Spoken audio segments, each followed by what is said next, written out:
My name is Dario Hasenstab. I'm here with Balder Hagritz, and we're back with the Western Bubble podcast. Today, we're talking about the Middle East from a Western Bubble perspective. Balder, why is that, and why are we not talking about Donald Trump? Dear Western Bubble listeners, Dario here.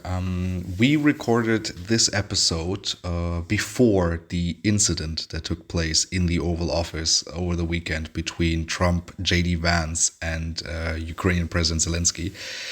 So this episode, we actually purposefully did not want to include anything about Donald Trump.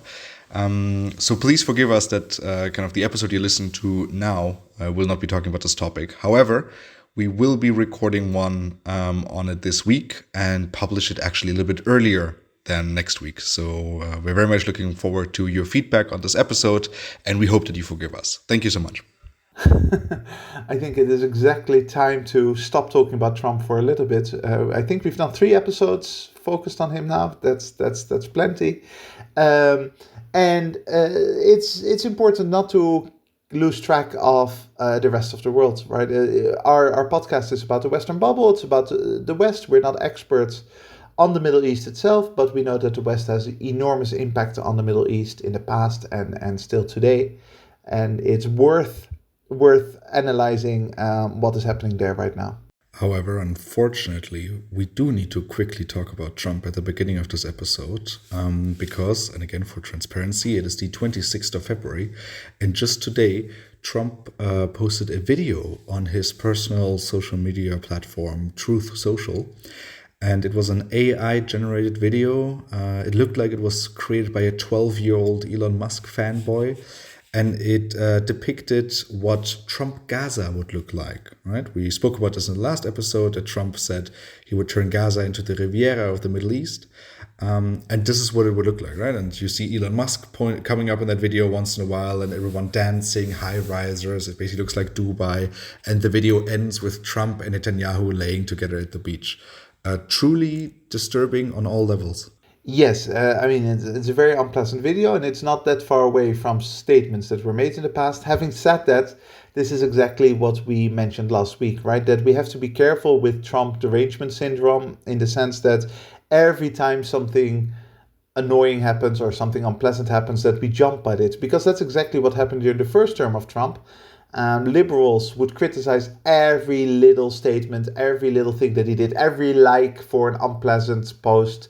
And the result is that the world got flooded with so much criticism of Trump that we actually forgot to pay attention when it really matters. Now, these past couple of weeks have really mattered when it comes to Trump. The choices he makes with respect to the United States foreign policy, the way that the United States sees itself and the rest of the world, the impact on Ukraine, potentially the impact on Gaza.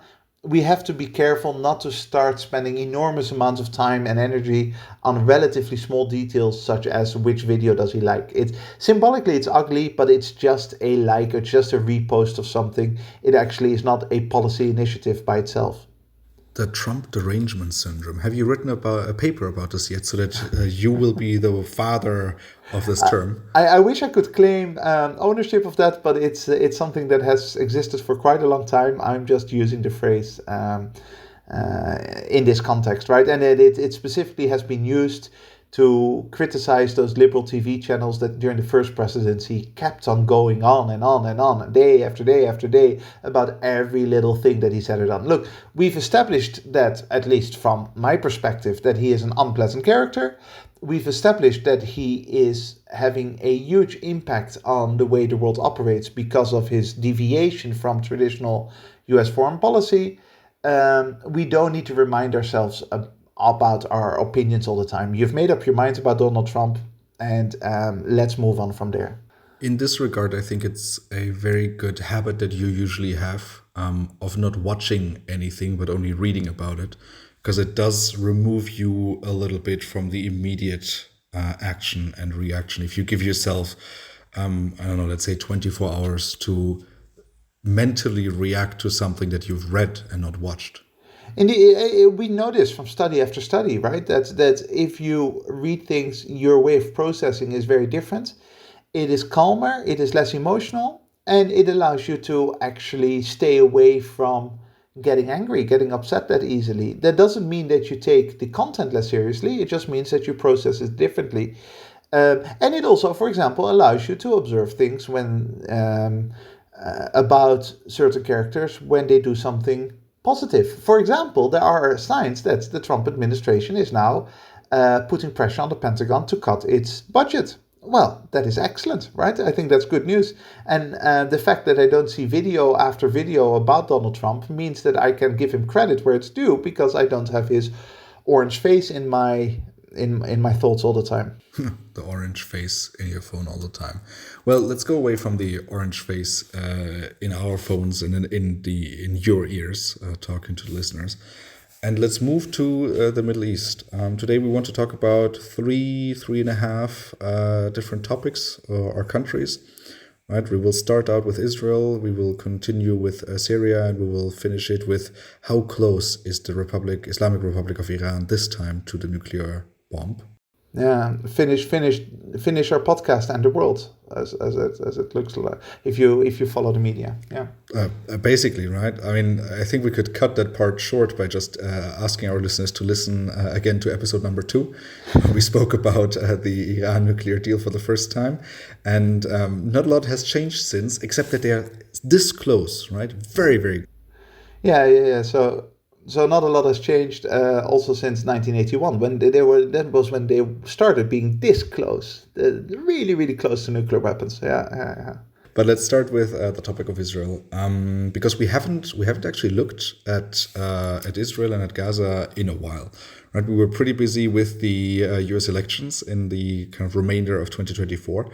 And we have been pretty busy with the results of the US elections at the beginning of 2025. And there was also our 100th episode. So we were very busy with that. And in that process, we haven't really spoken about Israel a lot from a Western bubble perspective, right? And so if I had to kind of summarize the past few weeks, we've seen a lot of prisoner exchanges.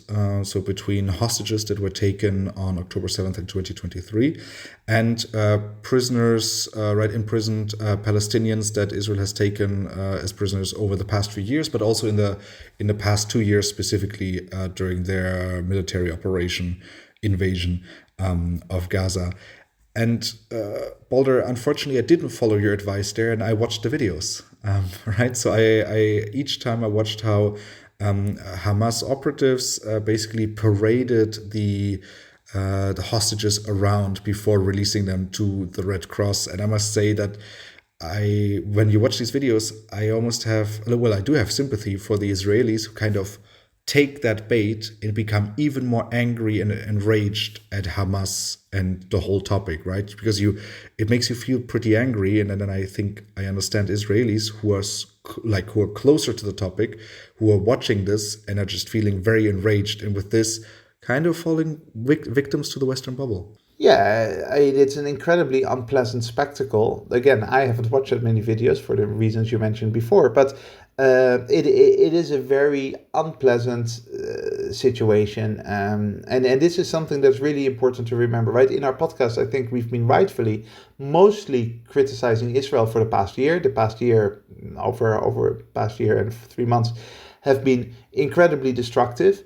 But it is still important to remember that on that day in October 2023, not only were over 1,000 people murdered, hundreds of people were kidnapped, and since then have been in undoubtedly very unpleasant circumstances. To finish that up then with being paraded back to Israel like that, back to the Red Cross, it's just ugly. It's the ugly side of humanity, and we should have no sympathy for any of that. Now, the problem in this conflict is that immediately when we say something like that, or certainly the way that you introduced it, some people are going to say, yeah, but this is exactly the humiliation that Israel inflicts upon Palestinians day after day, month after month, year after year.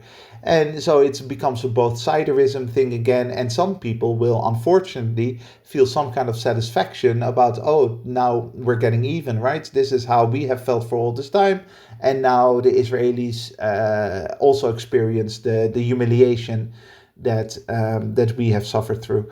It's it's humanity at its ugliest. It is what it is. I must say, on a positive note, that it's surprising that it is still, in a fragile way, still working, the ceasefire. That we're still here. I wouldn't have been surprised if by now it would have somehow collapsed from either side, right? So that the fact that there's still this exchange and the two sides are still talking after the enormous destruction is kind of a net positive, I guess. I mean, is the ceasefire still holding? Because, I mean, officially, yes, but there are a lot of accusations, particularly against Israel, that this is not the case, right? That there are, like, Israel is still killing people in Gaza, and it's allowing fewer food trucks and basic aid into Gaza than agreed upon in the agreement. Yeah, so I mean, there have been accusations from both sides, and certainly it seems that Israel is not respecting all the terms, but at least we haven't returned to the violent days of 2 3 months ago, right? We're not in the situation where both sides are at it. Now you could say that it's because Hamas is recovering and no longer has the ability to do anything, maybe. It's true that Israel has always been the dominant actor, and the ceasefire would mostly depend on Israel, and so Israel can sort of push the boundaries. But I think that at least the situation is a little bit less worrisome for people living in Gaza than it was 3 4 months ago, and that's certainly something to, if not positive about, at least to try to hold on to. That there's at least a little bit of stability, which had been so absent for over a year. And on all of this, I'm seeing very little reactions by Western Europe, right? Well, no, by the West and Europe, right, in particular. The United States, I think we can talk about in a second. But from European countries, all I'm hearing and seeing is a statement every time basically hostages are released, saying that, oh, we're so happy that they're home. But at the same time, Hamas actions are despicable, right? It seems like the whole Israel-Gaza topic has really lost all areas of interest for Europe. Yeah, it's lost momentum, it's lost hype. Welcome to international relations. This is how it always goes. Ask Ukrainians the difference between the first 3 months of the invasion and now 3 years later, how they feel about it. It is a continuous kind of pattern where people get all hyped up, all emotional, all connected. And at some point that emotion runs dry. People get on with their own lives, they cannot be bothered. But also, and that's a slightly more problematic aspect to all of this, is that European politicians kind of got it wrong early on, right? They got it wrong in essentially giving Israel a free pass to do whatever they liked under the Western bubble kind of phrasing of a democracy has a right to defend itself against terrorism, as if a phrase like that has any meaning or any value. And it took them a number of months to understand what the Netanyahu government was actually doing and was planning to do in the future. Then slowly European politicians started backtracking, but that was a very slow, painfully slow process. And it is now something that they'd prefer not to be reminded of anymore. And they'd rather not be bothered about it and not be asked about it, because they were in some ways very much complicit to the enormous destruction and pain and suffering that was caused afterwards, right? Just like people in Europe no longer, at least leaders in Europe, don't want to be reminded of how Europe behaved during the war on terror. Initially it was exactly the same reaction to the United States, right? Hey, we're with you, 9/11 horrific, we will support you no matter what. And now, from 2025's perspective, the war on terror was an enormous humanitarian disaster inflicted by Western nations. And ask any politician about it, and they very quickly would like to change the topic. Are we going to see a similar pattern of reactions to the situation in Lebanon, where particularly European countries were very excited about Israel taking out Hezbollah? They were a bit more defensive already about giving Israel a blank check, but they were ultimately pretty happy with the result, the fact that the entire Hezbollah leadership has been taken out, and the fact that that new Lebanese government, right, is basically forming without significant influence of Hezbollah as of now. because we also saw the funeral of the former leader of Hezbollah, Nasrallah, who was killed by an Israeli airstrike, and there were tens of thousands of people cheering, or like basically attending that funeral in sympathy of Hezbollah, and it kind of seems like that this quick and easy solution to a quote-unquote terrorist organization, meaning violence and killing the entire leadership, that's not really a sustainable model. So this is the obvious logical analysis that any first-year student of international relations can make, but for some reason, at the higher levels of policymaking and media coverage, that is forgotten. You can damage terrorist organizations by killing leadership. Right now, I think it's fair to say that both Hamas and Hezbollah are licking their wounds. Hezbollah probably even more than Hamas, because Hamas still occupies a certain political space. Hezbollah has retreated, right? For now. So you can damage these terrorist organizations, but they are immortal in terms of actually eradication. You can't get rid of them through this violence. The only way to get rid of them is to take away their long-term support. And if anything, this past year and a half has only increased sympathy for Hezbollah and Hamas, not just in local countries, but also worldwide, right? So there will be lots of Lebanese who were very happy to see Hezbollah punished, right? Because Hezbollah is definitely not universally supported in Lebanon, quite the opposite. And this was also one of the reasons why the Lebanese government was kind of a little bit ambiguous in how they went about it, despite the fact that their territory was invaded, their Westphalian sovereignty was violated by Israel. But at least it went against a political opponent. So in the short term, it seemed to actually have some positive impact, but in the long run, you only increase the danger that's coming from these organizations. The only way to make sure that organizations such as Hezbollah or Hamas, or even more explicit terrorist organizations such as Al-Qaeda, right, because they're not exactly symmetrical, they're not exactly the same, will disappear from Earth and will stop using terrorist tactics, is to actually deal with the underlying grievances that exist and that makes young men, it's almost always men, turn to these organizations out of anger, out of suffering, out of darkness, right? And that is a long-term proposition, and in that sense the past year and a half has only helped these organizations. Oh, so you think that dropping bombs on people's houses, killing their loved ones, their fathers, right, in particular, kind of destroying their livelihoods, kind of taking that away, taking their rights away, treating them as second-class citizens, that's not a healthy and conducive way to solve these underlying issues? It seems like the West has been trying this for 20 years, so it must somehow work, right? Yeah, I know, Dario. I'm a radical, weird thinker who always thinks outside of the box. And, I say these strange things that killing people is maybe not the best way to make them your friend. Yeah, it's so obvious, right? It's so completely clear. The one thing that is true is that if you kill leadership, then these organizations need to retreat for a while. And maybe sometimes even turn into another organization, right? If it's deemed that an organization itself is no longer viable or has some bad connotations, that people move on to something else. But it's important to realize that the reason why they exist has to be dealt with. And as long as you don't deal with those reasons, there are always going to be people willing to commit terrorist acts, willing to commit violence against what they perceive as oppression, injustice, etc. Do we still want to talk about the United States here? Because with Europe, the situation is, I think, one of slow and painful realization.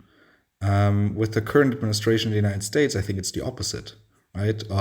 They were the ones who very heavily pushed for a new government to form without Hezbollah in Lebanon. They're the ones who are pushing for the Riviera of the Middle East. Do we see a difference there in behavior, or is it ultimately just a difference in kind of in the statements, the public statements, but the mindset is still the same?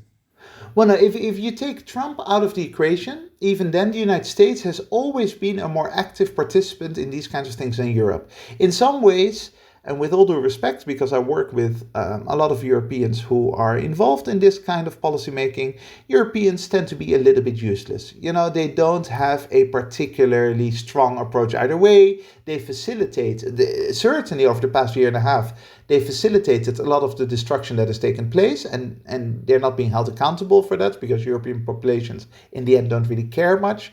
But they typically are much less of an active participant than Washington, than the United States. The United States has always more of a gung-ho kind of approach to these things, trying to get involved, trying to pull the strings, that kind of thing. Certainly in the case with Israel. And that is the case without Trump. That has been the case under Biden, that has been the case under Obama, George W. Bush. You can go down the whole list of presidencies. Now with Trump, the only question, the interesting question at the beginning of his term, before he occupied the White House again, was to what extent is he concerned about Saudi Arabia? To what extent is he going to care about him? We knew that he had sympathy for Netanyahu. He likes people like Netanyahu. He likes all. It's not an ideological thing. It's not an ethnic thing. It's not a religious thing. It is simply an alpha male thing. It is. He likes Netanyahu just like he likes Erdogan, like he likes Putin. He likes Kim Jong-un, which I always find a little bit of a weird outsider because I wouldn't call Kim Jong-un an alpha male, but okay. He likes those kinds of men. But there were some reasons to think that he would be careful on Israel because Saudi Arabia has sway over the White House. He has deals with Saudi Arabia. They have a close relationship. Now, it turns out that Saudi Arabia doesn't really care. It turns out that Saudi Arabia has told the Americans, has told the Trump administration, we're gonna puff and sigh a little bit, and we're going to sometimes put out a statement that we don't agree with everything that you're doing, but you get it, go on. We won't punish you for it. We will continue to talk with you. We want to be your ally because the House of Saud simply is interested in its own survival, and it believes that Trump can support it in that with that objective. So once that became clear that Saudi Arabia was okay with Trump going full pro-Israel, that's exactly the path that they went down, and you see the result. You see how the language has shifted and how Palestinians essentially don't exist in Trump's mindset, right? So the aggressive attitude that the United States typically has already is now amplified by Trump's complete identification with the Israelis, with a strong military force, with strong alpha males such as Netanyahu, versus what he perceives, and this is important, he perceives to be Palestinian losers. Those who do not have armed forces, those who seem too different from him, those he cannot relate to, just as he has very little sympathy for other such rebel groups around the world. You just mentioned different groups like Hezbollah and Hamas licking their wounds, and that one country that has been supporting them is also licking its wounds right now, because not only has Iran lost influence in Gaza and in Lebanon because of the state that those two groups are in right now, but we see the same in Syria. Right, a topic that we also briefly spoke about last year, with the kind of removal of long-term dictator Assad, who was also I think we called him a real asshole in that one episode, right? Just a really bad guy, where I think no one can say his departure is anything like. It might be anything negative. You must have called him that, Dario, because I don't use such crude language, obviously. Well, I do when people deserve it, and I think with Assad I can comfortably say that without having to apologize to my mother. But let's talk about Syria and its new leadership, because it's actually very interesting, right? The different things that we see and how quickly all of this is happening, right? We already spoke in past episodes of how quickly things are changing, and I think Syria is one of those examples where, the pace at which things are happening is incredible, because Al-Golani was invited to an emergency meeting by the Arab League in Egypt, right? Which shows how fast this man has been rehabilitated regionally, and we'll quickly, in a moment, talk about how he has been rehabilitated internationally. Yeah, and in some ways, this is the same pattern that we just discussed about Israel. Syria is a conflict that has been raging for well over decades, and arguably longer if you take earlier conflicts into account. And it is very clear that the world, the region, but also, for example, Europeans and Americans are tired of it. So this was a moment that Assad went. This was bad news for Iran, relatively bad news for Russia, even though Russia is trying to still maintain some presence there. But it allowed the rest of the world to take a break and to say, okay, now let's normalize relations. We can't continue this. And what's interesting about that is that foundationally, the current government in Syria is very much not aligned with Western powers, but even Egypt. There are significant problems there. There are significant long-term issues that are not being dealt with, but nobody wants to deal with them because everyone wants to pretend that things can go back to normal.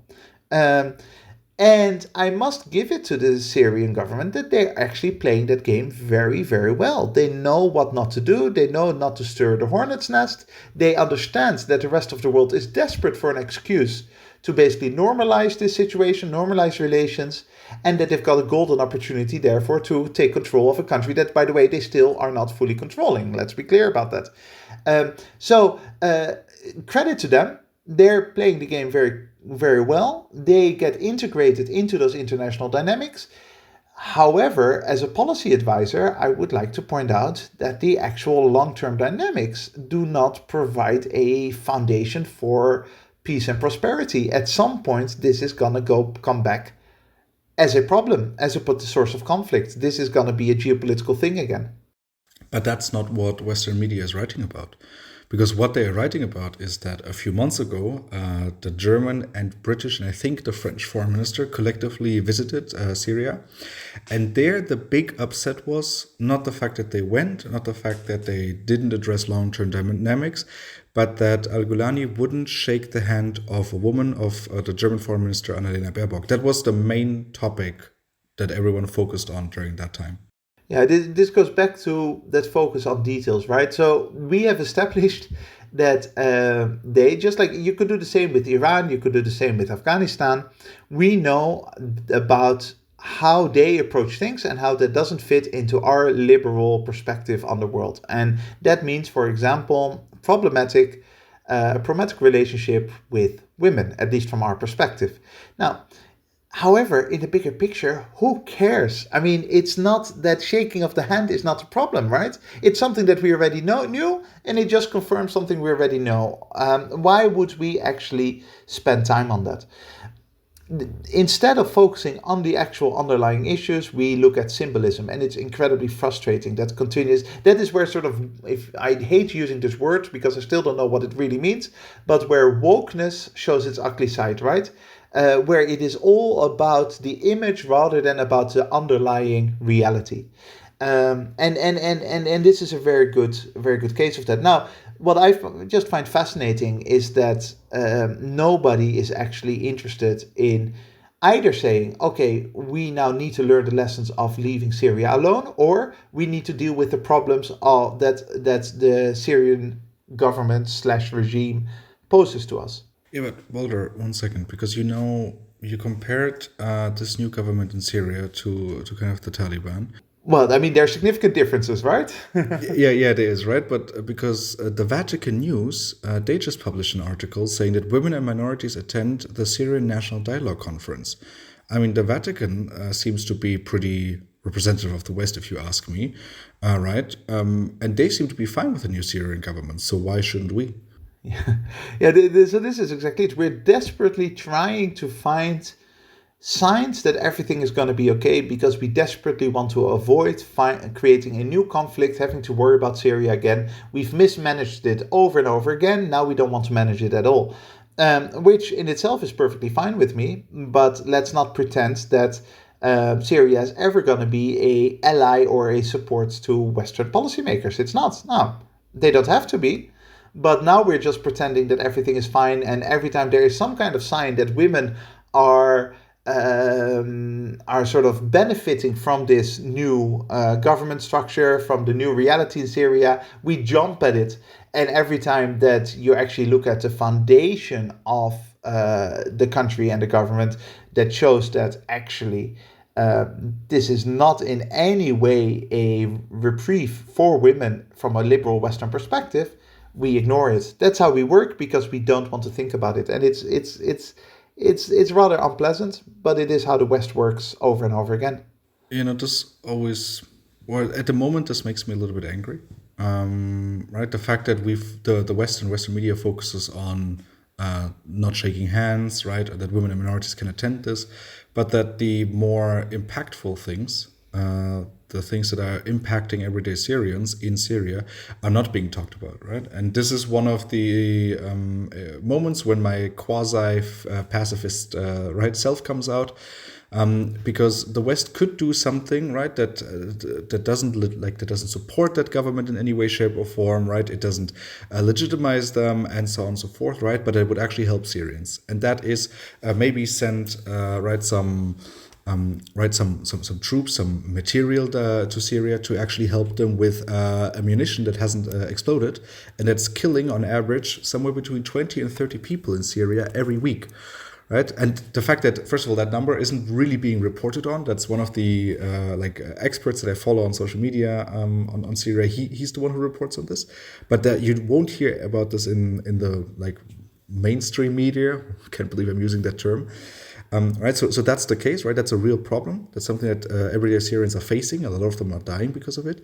And I think there's a quick and easy solution to this, right? Where you could actually send some specialists down there with some technology, but that's not within our interest. No, we would rather focus on not shaking hands and returning refugees. Yeah, it's fascinating when you said send some troops. I said, Dario, what have happened? Why?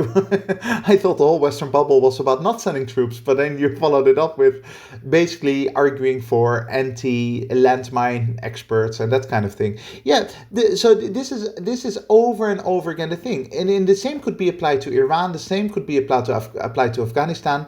If you really care about local populations, you can do business with those governments, and those governments are happy with certain. I'm sure that the current Syrian government would be delighted if the West helped with removing all those explosive devices from its lands.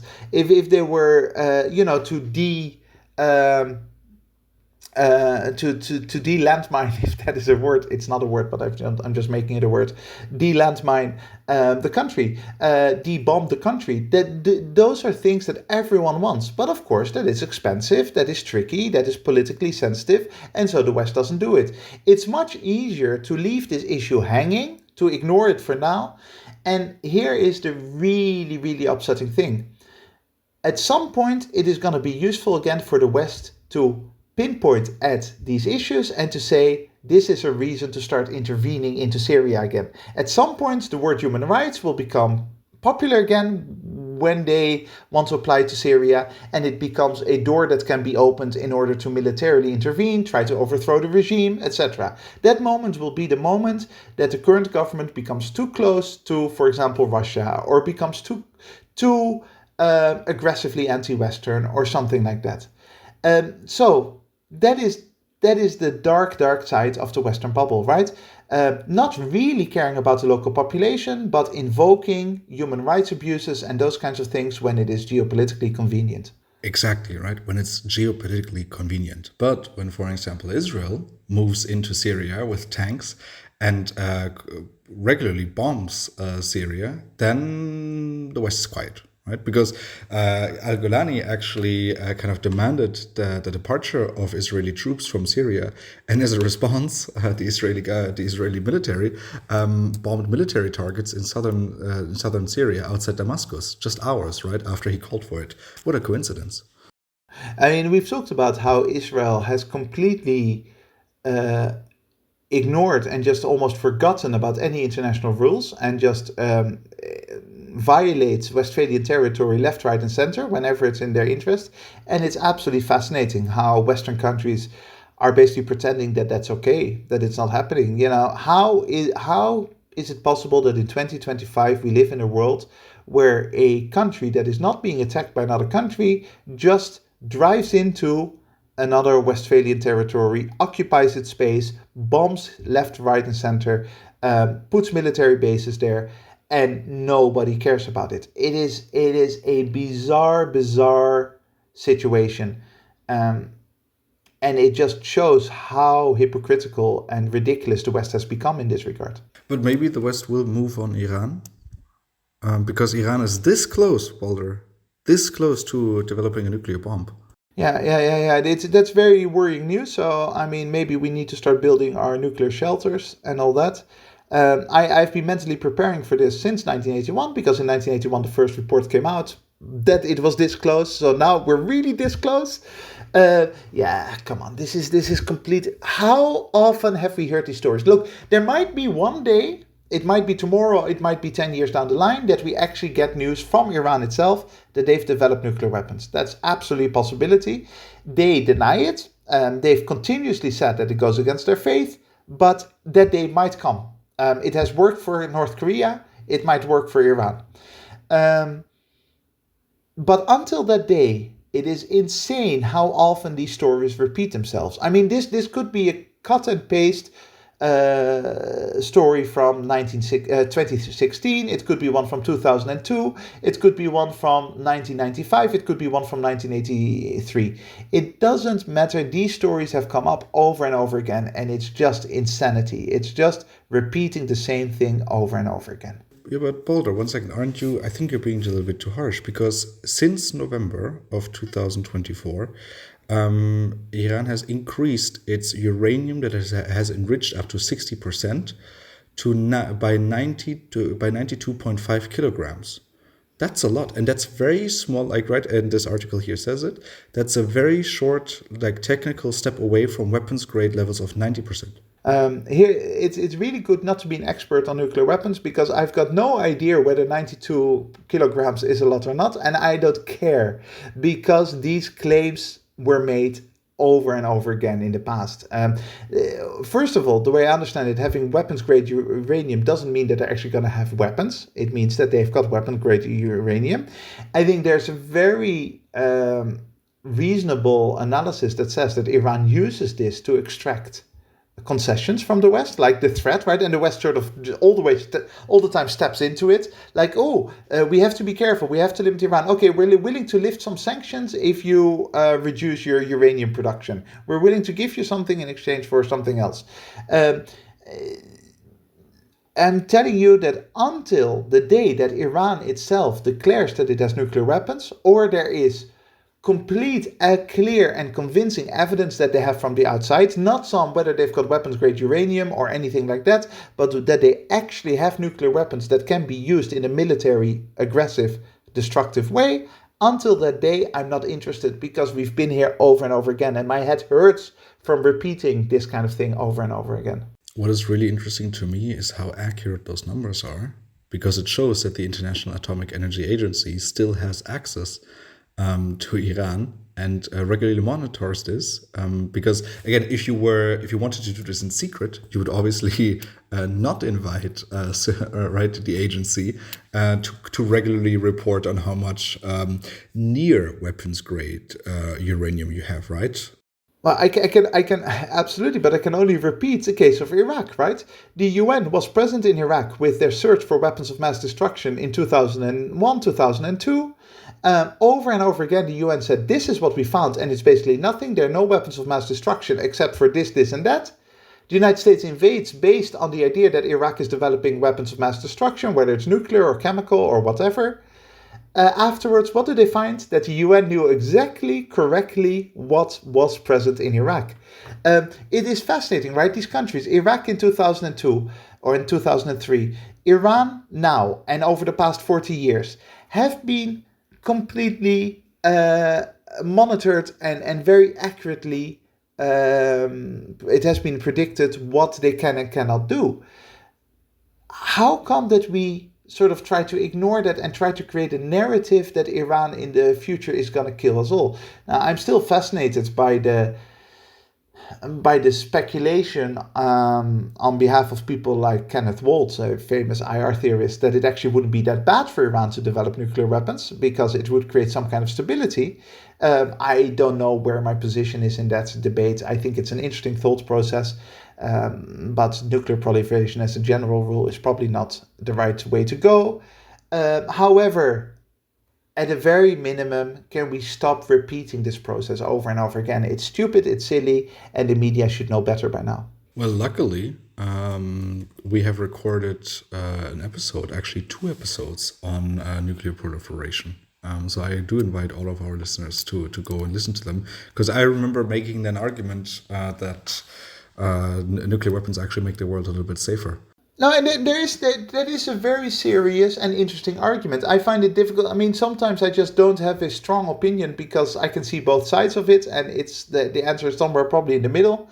But there is a reason why India and Pakistan haven't gotten into any significant wars since they both developed nuclear weapons. There were skirmishes, there was a bit of violence here and there, but nothing like the wars that they fought previously before nuclear weapons took place.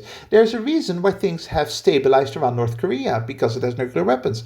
There's a reason why the Soviet Union and the United States never got into a war during the Cold War, an open war during the Cold War, because they knew it would lead to nuclear destruction. And then there's, on top of that, there is, of course, the continued hypocrisy. Here is the United States, the country with the most advanced nuclear weapons, the only country in the world to ever use nuclear weapons aggressively against an enemy in Japan at the end of the Second World War, that is lecturing Iran on what it can and cannot do. There are so many reasons to stop this obsession with uranium and Iran. If they develop nuclear weapons, then we'll deal with that then. If they don't, they don't. Just move on and focus on more important things. Well, for anyone interested, those 2 episodes that we recorded are episode 29 and 30, and we actually published them exactly 2 years ago, on the 28th of February, 2023. Balder, we've now talked about like 3, as I said, 3.5, right, case studies in countries. The West, particularly under Donald Trump and his first term, kind of pulled out of the Middle East. But we're still talking about the West being involved in the Middle East, right? So it's no longer so much as like boots on the grounds, but it's more in the direction of the West still feels the need to comment on the Middle East at any chance it gets. Yeah, the West has this very complex psychological relationship with the Middle East, right? It has literally a millennium of conflict with the Middle East, even a little bit more than millennium. And if you go back to Roman times, it's even 2,000 years. The Middle East holds a special place in Western thinking. Now, it's completely obvious, and this is a good thing for the world, for the Middle East, but for everyone around the Middle East as well, that the West has essentially become a side player in Middle Eastern politics. It absolutely lost influence and power. And regional powers such as Egypt, Saudi Arabia, Iran, Turkey are way more important than they ever were, which is a good thing. But the West can't help talking about it, for one, because there are still strategic interests, right? And it would be interesting to see what, in a parallel universe, what would have happened if Israel had never been created, because a lot of the concerns about the Middle East and the West are connected to Israel.